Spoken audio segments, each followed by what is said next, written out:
तो बच्चों, आज हम पढ़ने वाले हैं क्लास 10th का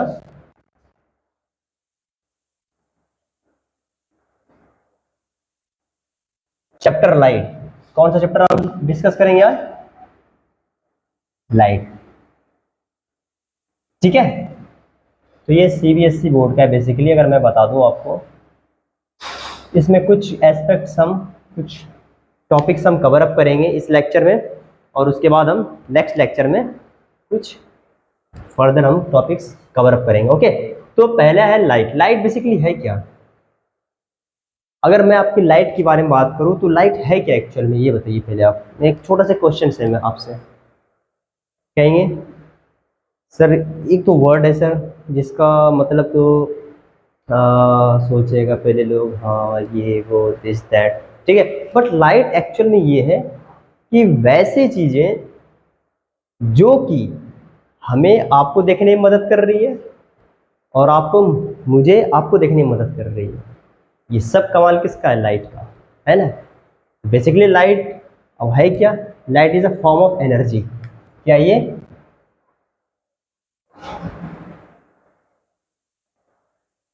फॉर्म ऑफ एनर्जी जो कि विच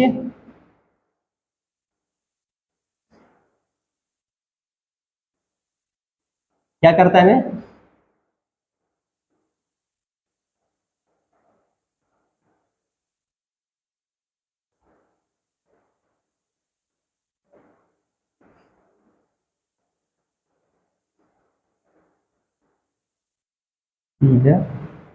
थिंग्स अराउंड अस, है ना, जो कि हमें मदद करता है, विच हेल्प्स। आप हेल्प्स भी लिख सकते हैं, ठीक है। तो ये सारी चीजें हैं जो कि हमें एक फॉर्म ऑफ एनर्जी है, जो कि हमें हेल्प करती है किसी चीज को देखने के लिए, ठीक है। तो अब लाइट जो सबसे बड़ा सोर्स है, अगर हम सोलर सिस्टम की बात करें, है ना, तो सबसे बड़ा सोर्स क्या है? सन। क्या है? सन। सन से क्या एमिट होता है? लाइट। और ये लाइट किस फॉर्म में आती है? बीम ऑफ रे। बीम ऑफ रे कहाँ इंसुलेट होती है?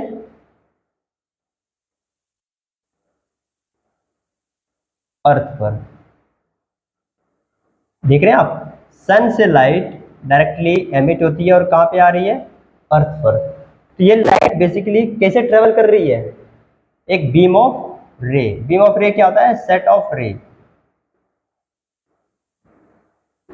हमने ज्योमेट्री में पढ़ा होगा कि रे उसी को कहते हैं जिसका एक फिक्स्ड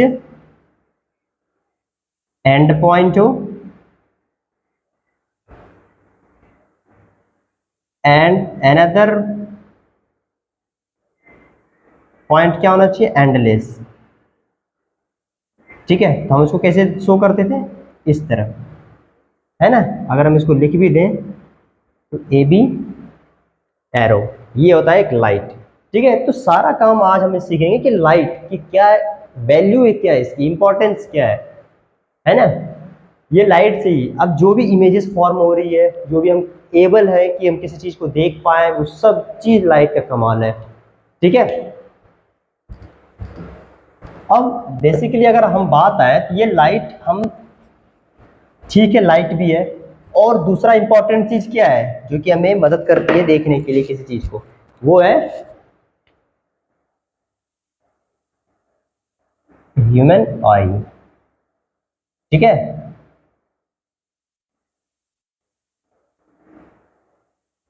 आंखें। ठीक है, आंखों से हम किसी चीज को देख सकते हैं इजीली, ठीक है। तो ह्यूमन आई एक ऐसा ऑर्गन है, इसको हम क्या बोलते हैं? Sense organ of human body. Human या तो एनिमल भी बोल सकते हैं आप, जो भी लिविंग थिंग्स है। ओके, ये क्या है? सेंस ऑर्गन है which helps to see the objects with the help of light, है ना, विद द हेल्प ऑफ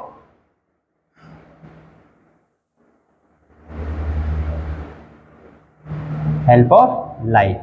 ठीक है, हमने ये भी देख लिया कि हमारे बॉडी में कौन सा पार्ट है, कैन सेंस ऑर्गन है जो कि हेल्प करता है हमें किसी चीज़ को देखने के लिए with the help of light, eyes. ठीक है, आईज एक ह्यूमन आई एक अलग चैप्टर है क्लास 10th में, वो हम बाद में कवर करेंगे।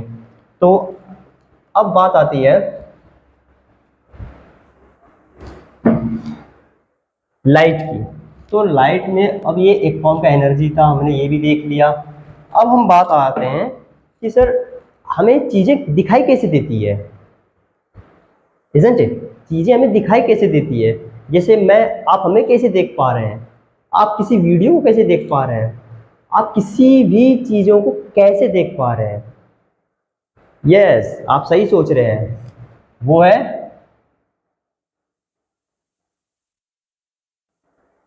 रिफ्लेक्शन के थ्रू, मतलब परावर्तन।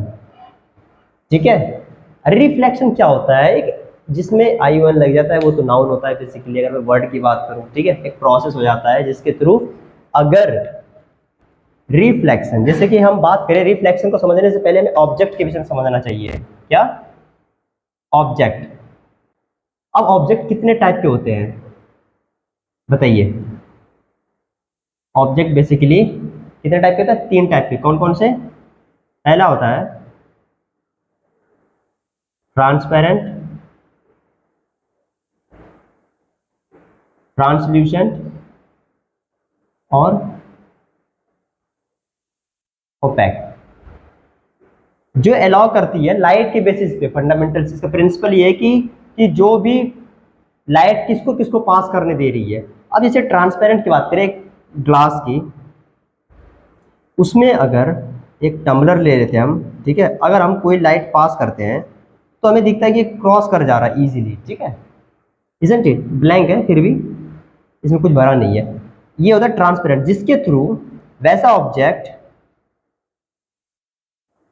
which allows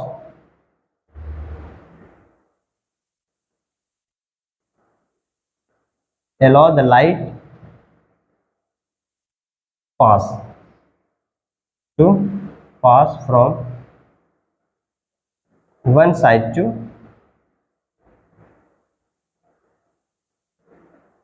another। ओके, तो लाइट हमें, अगर हम कोई ग्लास ले लें, ठीक है, जो कि ट्रांसपेरेंट है, अगर हम यहाँ से कोई टॉर्च को बर्न करते हैं, ऑन करते हैं, ये क्या होता है?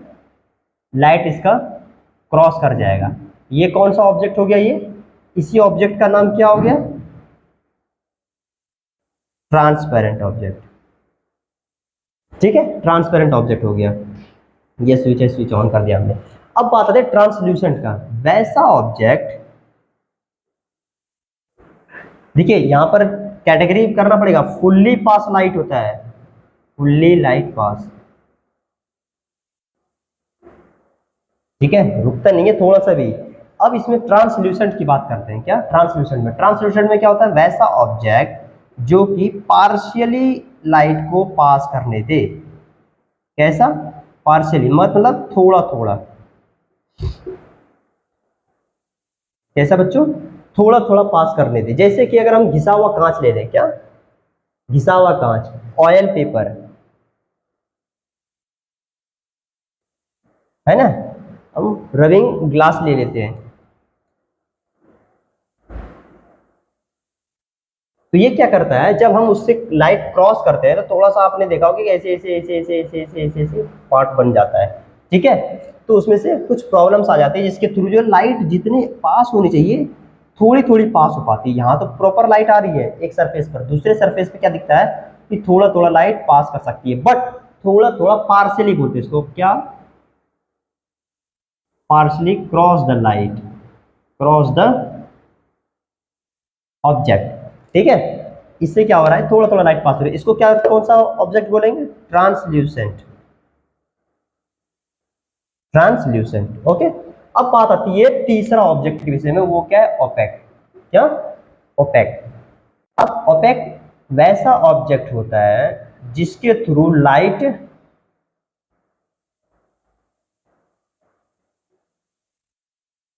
कैन नॉट पास, है ना, और it doesn't allow to pass the light from one side to the another success, another side.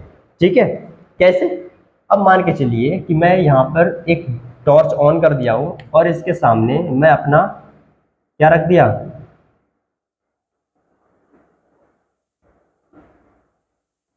Mobile phones रख दिया। ठीक है, अब यहाँ आपने देखा होगा हाथ आप मिलाने आते हैं, नोकिया का साइन होता है। तो क्या बताइए आप, इधर लाइट पास करेगी? बताइए, नहीं, बिल्कुल नहीं। तो इसको क्या बोलते हैं हम? Opaque object. क्या बोलेंगे इसको? डू नॉट पास लाइट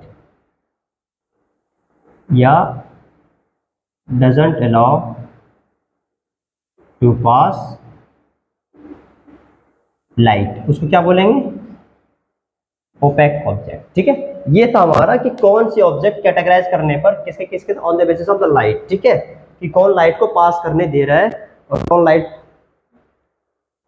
को पास करने नहीं दे रहा है। अब हम बात करते हैं, आपने नाम सुना होगा कि वैसा ऑब्जेक्ट या मटेरियल या डिवाइस या इक्विपमेंट बताइए जो कि लाइट को प्रोड्यूस करता है ना। तो इसी के according light, source of light, क्या सोर्सेस ऑफ लाइट बोलते हैं। सोर्सेस ऑफ लाइट जो होता है वो दो टाइप से होता है। पहला होता है एक ल्यूमिनियस, दूसरा नॉन ल्यूमिनस। ल्यूमिनस मतलब होता है जिसके पास वैसा ऑब्जेक्ट या वैसे थिंग्स जिसके पास विच हैव ओन लाइट, क्या जिसके पास अपना लाइट होता है उसको बोलते हैं ल्यूमिनस ऑब्जेक्ट। ठीक है, अब जैसे कि सेलेस्टियल बॉडी की बात करते हैं हम, सेलेस्टियल बॉडी में से स्टार्स, एग्जांपल में क्या ले सकते हैं हम? स्टार्स। तो स्टार्स के पास क्या होता है?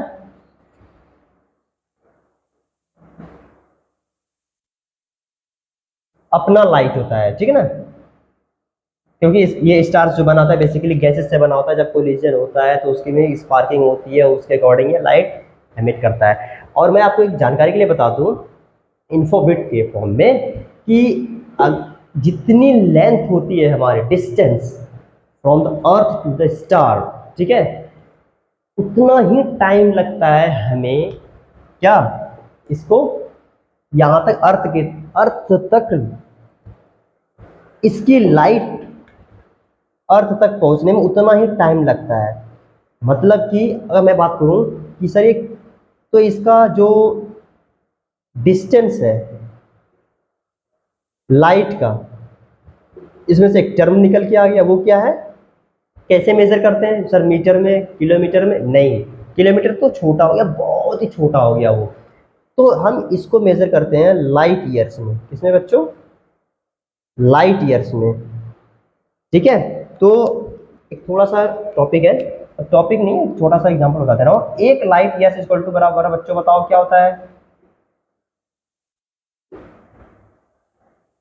आपका ये आप कमेंट में आंसर दीजिएगा। ठीक है, 1 light years equal to how much kilometres, how many kilometres. Okay, ठीक है।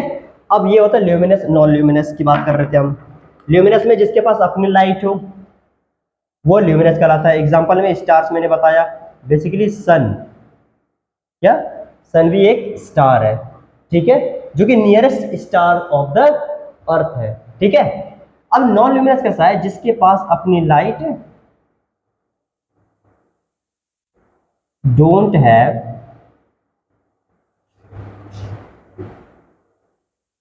Own light. एग्जांपल में बताइए, एग्जांपल में जैसे कोई भी ले लो आप, व्हाइट बोर्ड ले लो, स्टोन ले लो, कर्टेन, मार्कर। ठीक है, बेसिकली ये है टॉपिक। ठीक है, अब नॉन ल्यूमिनस, नॉन ल्यूमिनस में, ल्यूमिनस और नॉन ल्यूमिनस में डिफरेंस पता चल गया हमें और एग्जांपल से भी देख लिए। अब ये जो ल्यूमिनस और नॉन ल्यूमिनस ऑब्जेक्ट है वो भी दो टाइप के होते हैं सोर्सेस ऑफ लाइट को। क्या होते हैं बेसिकली? नेचुरल और आर्टिफिशियल या मैन मेड बोल सकते हैं आप, ये भी सोर्स ऑफ लाइट में काउंट होता है। अब नेचुरल में जैसे सन ले लिया हमने, स्टार ले लिया। अब जैसे हिंदी में आप बात करें जुगनू को आप समझ रहे होंगे, वो भी जुगनू भी है। अब आर्टिफिशियल में, आर्टिफिशियल में जैसे और हमारा कैंडल हो गया, लैंप हो गया, इनकैंडेसेंट लैंप हो गया, फ्लोरोसेंट लैंप हो गया, इनकैंडेसेंट लैंप, फ्लोरोसेंट लैंप, ठीक है, टॉर्च हो गया। ये सब क्या है? आर्टिफिशियल या man made source of light. ठीक है बच्चों, अब हम नेक्स्ट रिफ्लेक्शन की तरफ बढ़ते हैं कि रिफ्लेक्शन क्या हो रहा है बेसिकली। ठीक है, तो हमने बेसिक आइडिया आपको दे दिया है कि लाइट क्या करता है, कैसे है, सोर्सेस क्या है, luminous, non luminous, natural sources of light क्या होते हैं। ठीक है, अब रिफ्लेक्शन की बात करते हो तो रिफ्लेक्शन के लिए सबसे इंपॉर्टेंट चीज क्या होता है ये बताइए। मैं आपको एक ड्रॉ करता हूं, एक सरफेस ले लिया हमने, ठीक है, कैसा सरफेस ले लिया, और ये सरफेस को हमने एक साइड से पेंट कर दिया या पॉलिश कर दिया। ओके, बराबर है, इसको हम एक सरफेस मान लिए, प्लेन सरफेस। ठीक है, अब ऐसा बात कर रहे हैं कि कोई भी एक रे इंसुलेट होती है इस पे, तो कोई भी एक रे अगर इंसुलेट होती है किसी सरफेस पर, इसको कौन सा बोलते हैं? Incident ray. ओके, और अगर ये कोई रे जिस एंगल से आती है उसी एंगल से रिफ्लेक्ट हो जाती है, ठीक है, इसको बोलते हैं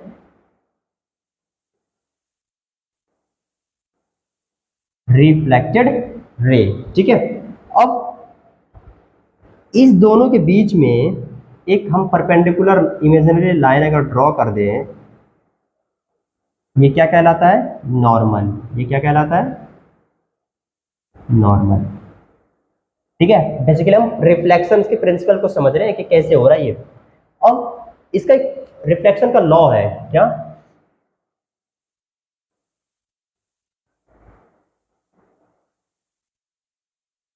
दो लॉ इन्होंने दिया है। पहला लॉ क्या है? इंसिडेंट रे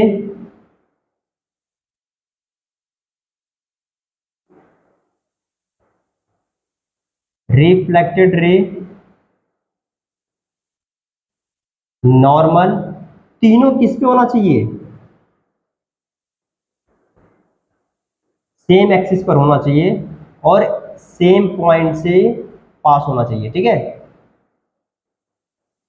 देखिए ये एक सरफेस है, सेम सरफेस पे होना चाहिए, सेम एक्सिस पे होना चाहिए और एक ही पॉइंट से मीट होना चाहिए। ऐसा नहीं कि एक रे यहाँ आ गई, एग्जांपल में बता दूं, एक रे यहाँ आ गई, ये यहाँ से क्रॉस कर गया और नॉर्मल को यहाँ लगा दिया हमने, ये वैलिड है? नहीं, ये वैलिड नहीं है। समझ में आ रहा है? तो ये क्या हो गया? पहला लॉ क्या कहता है? Incident ray, reflected ray, normal, तीनों को एक ही पॉइंट पर और एक सेम एक्सिस पर लाई करना चाहिए, lie on the same axis और सेम पॉइंट पे। ठीक है, दूसरा क्या लॉ करता है कि एंगल ऑफ इंसिडेंट, क्या angle of incident equal to angle of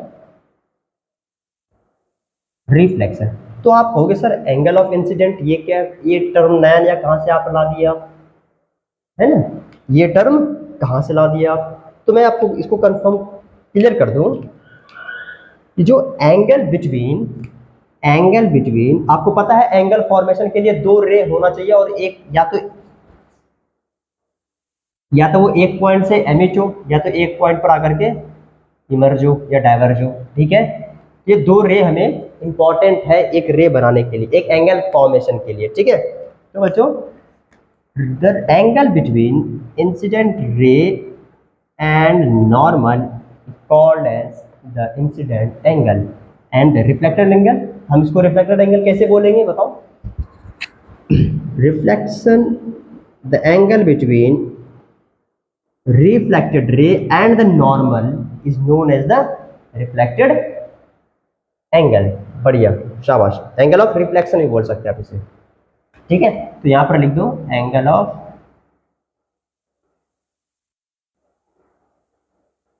incident क्या होता है, एंगल बिटवीन, स्टार लिख करके देख दो, angle between normal and incident ray. अब एंगल ऑफ रिफ्लेक्शन क्या कहलाता है, angle between normal and reflected ray. ठीक है, इसको हम एंगल आई से डिनोट करते हैं और इसको एंगल आर से डिनोट करते हैं। ठीक है, तो यहाँ पे मैंने angle of incident equal to angle of reflection. ठीक है बच्चों, ये है लॉ ऑफ रिफ्लेक्शन। अब हम दूसरे एस्पेक्ट्स पे चलते हैं।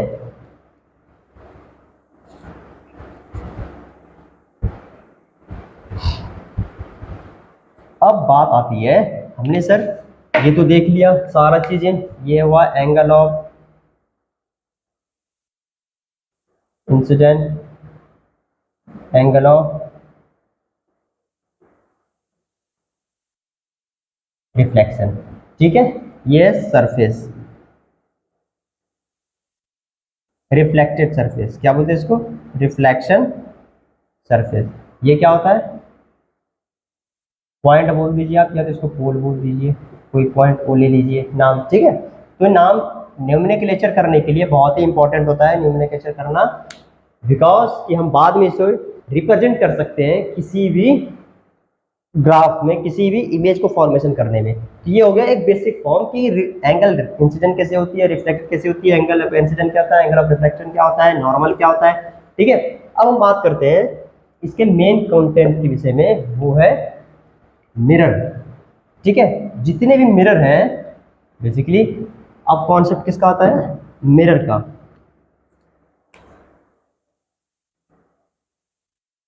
मिरर जो वर्क करता है किसके प्रिंसिपल पर, रिफ्लेक्शन के प्रिंसिपल पर। बताइए क्या हो गया, तो रिफ्लेक्शन का डेफिनेशन बताइए क्या हो गया, बाउंसिंग बैक, क्या, bouncing back of incident ray at the same angle. ठीक है, रिटर्निंग बैक, आप बोल सकते हैं returning back of any ray, beam of रे।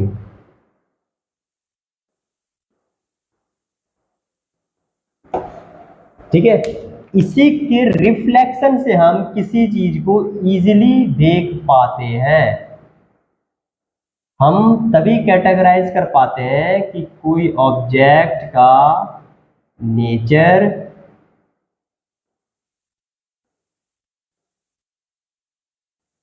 Characteristics, etc. ठीक है, हम फाइंड आउट कर पाते हैं कि नेचर कैसा है, कैरेक्टरिस्टिक्स कैसा है, कलर कैसा है, इसमें सारी चीजें बताई जाती है। इमेजेस कितनी बड़ी बन रही है, कितना छोटा बनना है, वो सब काम किसका हो रहा है, ये कोलैबोरेशन के साथ काम हो रहा है। देख रहे हैं, लाइट और हमारा आई और कोई ऑब्जेक्ट, तीन चीज का होना इंपॉर्टेंट है, तभी हम किसी चीज को देख पाएंगे। या तो जिस चीज को हम देखना चाह रहे हैं पहले वो चीज, दूसरी हमारी आंखें हुई, तीसरी लाइट। इसको सीक्वेंस में कर लीजिए, पहले लाइट, आंखें, फिर किसी भी ऑर्डर में, तीनों का अपना अपना रोल है। ठीक है, यानी कि अब बात आती है मिरर की, किसकी, मिरर की। बेसिकली मिरर को कैटेगराइज किया गया है दो पार्ट्स में, कौन कौन सा, पहला है प्लेन मिरर, दूसरा स्फेरिकल मिरर। ठीक है बच्चों, प्लेन मिरर और स्फेरिकल मिरर। अब प्लेन मिरर में क्या होता है, प्लेन मिरर बेसिकली प्लेन ही होता है, जैसा आप समझ पा रहे हैं, सोच पा रहे हैं। ठीक है, जिसका रिफ्लेक्टेड सरफेस कैसा होता है, पॉलिश होता है, दूसरा रिफ्लेक्टेड होता है, ठीक है, शाइनिंग होती है जिसकी, जहाँ से लाइट रिफ्लेक्ट कर सके, ठीक है, दोनों तरफ से तो नहीं कर सकते। और बेसिकली अगर देखा जाए, हम कोई चीज़ को रिफ्लेक्ट कर पा रहा है कोई चीज़ तभी हमें दिख पा रही है, क्योंकि उसकी वो भी एज ए कैसा दिखता है, एज ऑब्जेक्ट है जो कि हमको रिफ्लेक्ट होकर आ रही है वो रेज। अब स्फेरिकल मिरर में क्या होता है, प्लेन मिरर समझ में आ जाए, एक सीधा सिंपल सा रे होता है जिसके कुछ कैरेक्टरिस्टिक्स होती है, हम उसको डिस्कस करते हैं अभी। दूसरा क्या होता है, स्फेरिकल मिरर। स्फेरिकल मिरर को भी दो पार्ट में डिवाइड कर दिया इन्होंने। क्या हम कैसे फाइंड आउट कर सकते हैं, हम एक सर्कल ड्रॉ करते हैं, ठीक है, सर्कल ड्रॉ करते हैं और उसको बीच से दो पार्ट में बाइफरकेट कर देते हैं, ठीक है, सेपरेट कर देते हैं। अब हम क्या करेंगे, इसका एक एक पार्ट को जो है, जैसे कि इसका बल्जिंग पार्ट है, ठीक है, या उभरा हुआ पार्ट है, और इसका जैसे ये देखिए, अगर मैं इसको इसके अंदर वाले पार्ट को पेंट कर दूं, एक वाले को, ठीक है, और इस साइड में उभरे वाले पार्ट को, इस सतह को पेंट कर दिया, तो देखिए दो दो टाइप का, दो नेचर का इमेज मिरर फॉर्मेशन हो गया। तो जिसका रिफ्लेक्टेड सरफेस क्या हो, उभरा हुआ हो, ठीक है, क्या उभरा हुआ हो, तो उसको क्या बोलेंगे हम, कौन सा मिरर, कॉन्वेक्स मिरर, ठीक है। और जिसका रिफ्लेक्टेड सरफेस कैसा हो, धसा हुआ हो, उसको क्या बोलेंगे, कॉनकेव मिरर, ठीक है। अब इसको सेपरेट में बना दूं, जैसे ऐसा अगर कोई मिरर रहा तो इसको क्या बोलेंगे हम, कॉनकेव, और जिसका रिफ्लेक्टेड सरफेस कैसा हो, बल्जिंग हो, उसको क्या बोलेंगे, कॉन्वेक्स और कॉनकेव, ठीक है। सब मिरर का अपना अपना रोल होता है। तो हम बेसिकली आज बस मिरर के बारे में ही बात करेंगे, ठीक है, इस लेक्चर में। अब बात करते हैं प्लेन मिरर के विषय में। किसके विषय में, प्लेन मिरर्स के विषय में। एक एक करके हम लोग सारी चीज कवर अप करेंगे।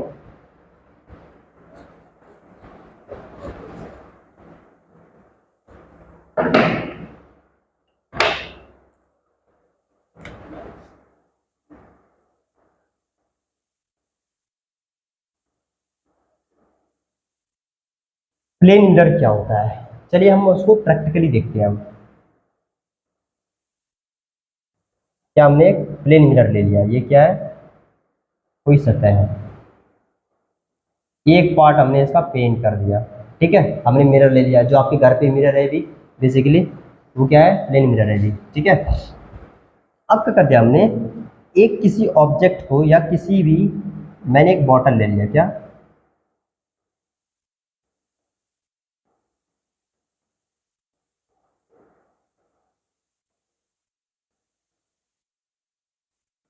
ये बॉटल है लर्निंग हाउस का, कंपनी है, ठीक है, लर्निंग हाउस की बॉटल है, एक बॉटल ले लिया मैंने। तो लर्निंग हाउस का बॉटल है, अब ठीक है, तो जैसे कि हमने एक बॉटल लिया, ठीक है, प्लेन मिरर के सामने प्लेस कर दिया उसे। अब प्लेसिंग करने पर मान के चलिए कि इसका डिस्टेंस यहाँ से यहाँ तक x है, ठीक है, क्या है, यहाँ से यहाँ तक का x है। आपको पता होना चाहिए कि मैं क्यों पढ़ा रहा हूँ ये, और आपको क्यों जानना चाहिए मिरर के विषय में, ठीक है। बेसिकली आप कुछ भी पढ़ लें जिंदगी में, अगर आप उसका एप्लीकेशन ना कर पाए, यूज ना कर पाए अपने लाइफ में, वो टोटली सब चीज वेस्ट है, क्या, टोटली सब चीज वेस्ट है।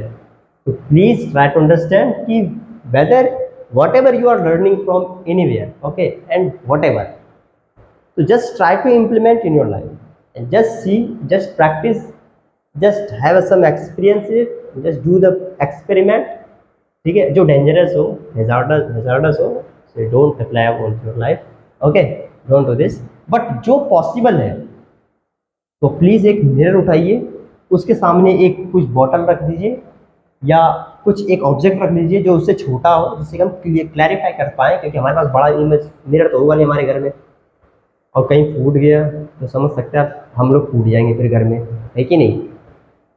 अब जैसे मान के चलिए कि यहाँ पर एक छोटा इसका यहाँ से यहाँ तक का डिस्टेंस x है, तो इसका इमेज का फॉर्मेशन कैसे हो रहा है कि नहीं। बेसिकली हम मिरर में क्या बात करेंगे, फॉर्मेशन ऑफ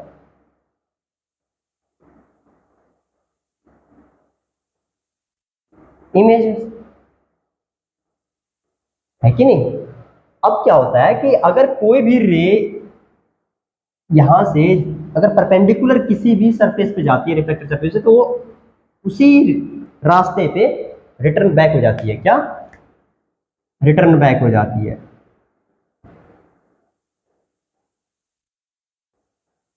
ठीक है, तो हम आपको बताएंगे कि लेजर कैसे काम करता है बाद में। ठीक है, कि वो जैसे एमआरआई स्कैन होता है, अल्ट्रासाउंड होता है, वो किस पे वर्क करता है।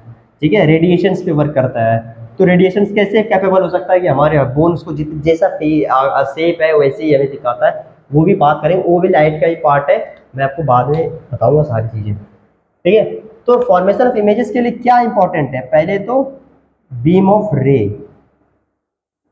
बीम ऑफ रे। दूसरा चीज ऑब्जेक्ट, बिना ऑब्जेक्ट का हम कैसे पता करेंगे कि किसका इमेज फॉर्मेशन हो रहा है। तीसरा मिरर या रिफ्लेक्टेड सरफेस।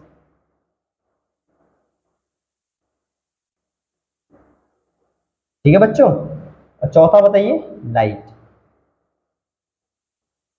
वो हमने बात कर लिया बेसिकली बीम ऑफ रे में। ठीक है, अब अब मान के चलिए कि मैं यहां से कोई लाइट है, हमारे पास बहुत सारी चीजें चारों बगल लाइट फैली हुई है, तो अब यहां से देखा जाए कि इसकी इमेज फॉर्मेशन कहाँ होगी। ठीक है, कैरेक्टरिस्टिक्स हम देख रहे हैं प्लेन मिरर का। ठीक है, कि प्लेन मिरर में इमेज कैसे फॉर्म हो रहा है। ओके, तो अब हम क्या देख पा रहे हैं यहाँ पर कि जितना बड़ा हमारा लर्निंग हाउस का बॉटल है, ठीक है, नया नया लॉन्च किया है, आप देख सकते हैं बहुत जगह प्लेटफॉर्म्स पे कुछ देर बाद लॉन्च होने वाला है। ठीक है, तो जितना बड़ा लर्निंग हाउस का बॉटल होगा, जिस साइज का, ये क्या है, इसको बोलते हैं ऑब्जेक्ट हाइट। क्या बोलते हैं,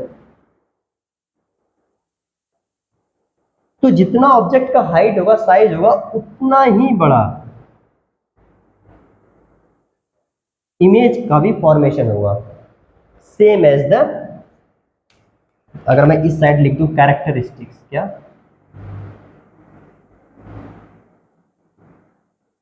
कैरेक्टरिस्टिक्स ऑफ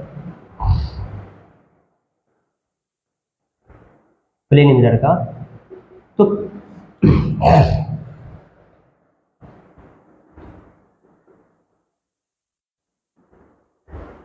इमेज का कैसे फॉर्मेशन हो रहा है। ठीक है, कैरेक्टरिस्टिक्स क्या क्या है, पहले same as the size.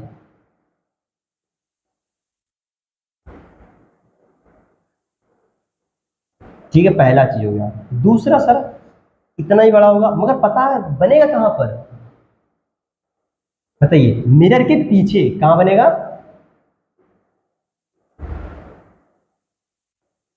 Behind the mirror. अब बताइए लोकेशन सर कहां पे, लोकेशन कहां होगा, सेम डिस्टेंस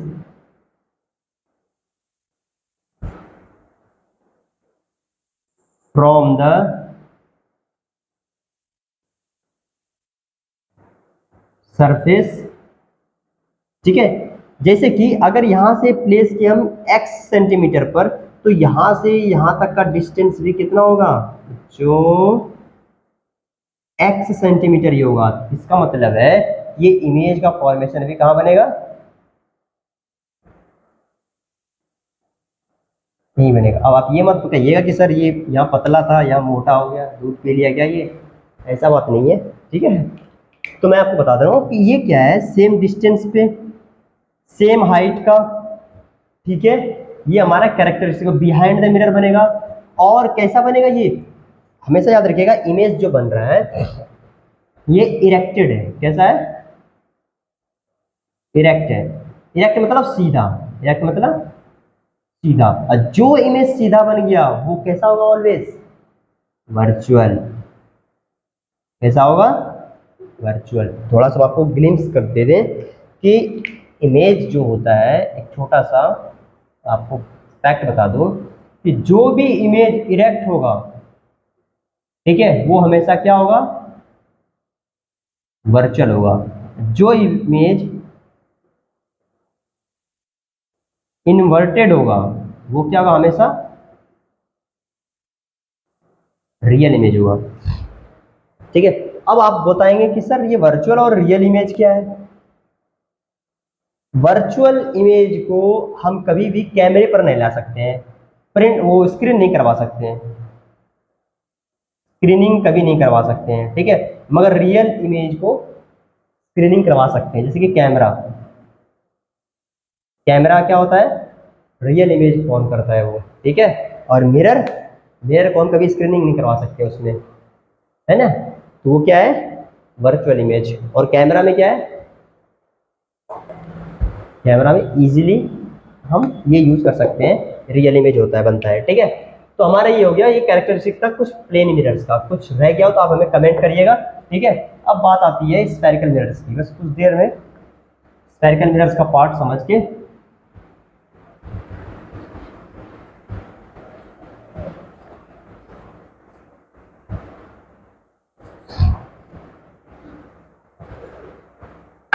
रहने देते हैं यार, अब कल करेंगे, अब खाना पीना बनाएंगे कि नहीं है, रहने देते हैं। ठीक है भैया, मिलते हैं कल।